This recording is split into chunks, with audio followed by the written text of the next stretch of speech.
Crisis? What crisis? Picket killed as lorry is driven from docks.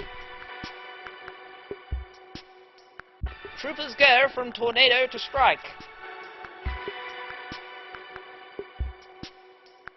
The nation wins. General strike called off. Thatcher takes over number 10.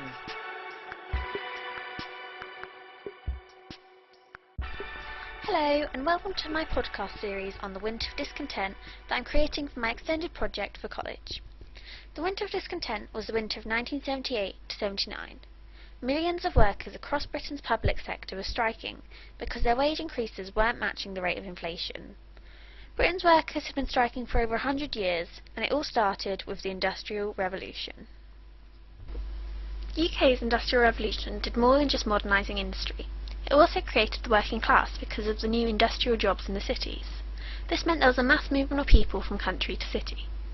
However, there ended up being more people than jobs, so there was a lot of excess labour. This meant wages could be low and conditions poor, as managers had no incentive to improve them since there was such competition for jobs. This meant that working class had very bad living standards. The fact that the working class couldn't vote at this time also contributed to their poor conditions, since the government had no incentive to make laws to benefit those who couldn't vote. 1842 saw the first general strike in the UK. Workers withheld their labour to give them a bargaining chip in negotiating for higher pay and better conditions with managers and the government. The strike began in the coal mines of Staffordshire and spread across the country from Scotland to Cornwall. However, this was before trade unions, so it was disorganised and did not have a lasting effect. The 1912 national coal strike secured a minimum wage for coal miners, demonstrating the power of strikes to influence government. 1926 then saw the largest strike in Britain's history. 162,233,000 working days were lost in a general strike, as millions of workers were striking in sympathy for the coal miners. However, it was called off after just 9 days. Sympathy strikes were then banned in 1927, but this shows how a country could be brought to a halt by strikes. The 1970s saw the first miners' strikes since 1926. Coal miners had not had their wages increased in decades, so miners struck across the country. The lack of coal meant the government had to introduce an emergency 3-day week of electricity. This happened in 1972 and again in 1974, and was eventually successful for the miners, who secured their pay rise. So this brings us up to 1978. Trade unions were at the height of their power. Parliament was fragile, with Labour having a majority of just 3 MPs. The British economy was in a state of stagflation, where there was high inflation, high unemployment, and the economy was stagnating. These conditions led to some of the biggest and most disruptive series of strikes Britain had ever witnessed. 29,474,000 working days were lost from September 78 to February 79, although a few strikes continued until May. The strikes over the winter ranged from truckers to nurses, traffic wardens to dinner ladies, binmen to ambulance drivers, train drivers and pilots.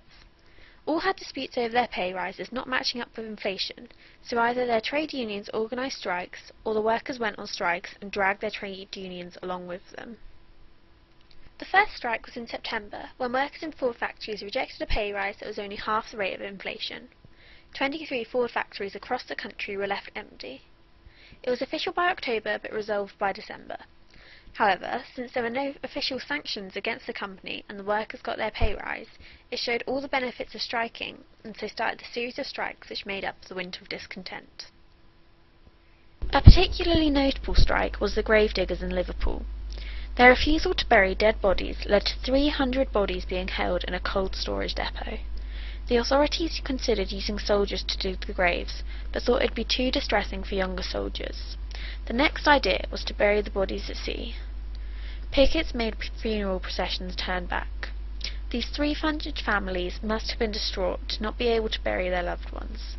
For 2 weeks the strike went on until again pay rises were agreed to.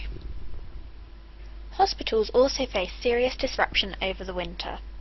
The Daily Mail reported that over half of hospitals were facing serious disruption by January. 1,100 hospitals refused to accept any cases except in emergencies, as their cleaners and suppliers were all striking. On the 30th of January 1979, Westminster Hospital London stopped taking in any new patients, even emergency cases. A quote from the time about the hospital said that dirty linen stood in piles on the corridor. Patients ate their meals off paper plates. The National Union of Public Employees refused to allow deliveries of heating oil until pay rises were agreed upon. When these pay rises didn't come, they then refused the deliveries of medical supplies and food, and even slashed the tyres of the vehicles. Ambulancemen and police refused to help, so the government had to get the army in to unload supply vehicles. After a month and a half of striking, the National Union of Public Employees finally agreed on pay rises with the government, and the NUPE workers returned to work. Another group that was striking extensively was the lorry drivers. These were particularly fierce in Hull, where the strike leaguers organised a blockade of the city. Pickets were placed at the docks and on main roads to persuade lorry drivers not to complete on their deliveries, and the pickets could even become violent if the drivers didn't cooperate. Sugar, salt and dairy all had to be rationed. Animals starved on farms and cargo froze in the docks. Farmers left their dead animals outside the Transport and General Workers Union. This was directly blaming them for their loss. The army never came in with deliveries like they did with other strikes. Again, pay rises were agreed upon and the lorry drivers went back to work. Whilst I've been researching this project and carrying out my interviews, people have asked why I chose to look at the strikes in the Winter for Discontent, and not more broadly at strikes throughout the 70s with the infamous 3-day week or the miners' strike in 1984, which actually caused the closure of the mines. The reason I chose the winter of 1978-79 was because it directly led to the election of Margaret Thatcher. The UK had just had enough of all the powerful trade unions causing disruption. Thatcher dramatically reduced union power, so when we had economic crises after Thatcher, like Black Wednesday and the economic crisis of 2008, there were no strikes anywhere near as big as there had been when we had trade unions at the height of their power. So this podcast has given us a quick overview of the history of strikes in the UK and an introduction to the Winter of Discontent. My next podcast will be an interview of Jeff Parker. He was an engineering student in London at the time, so we'll hear his experiences of the Winter of Discontent.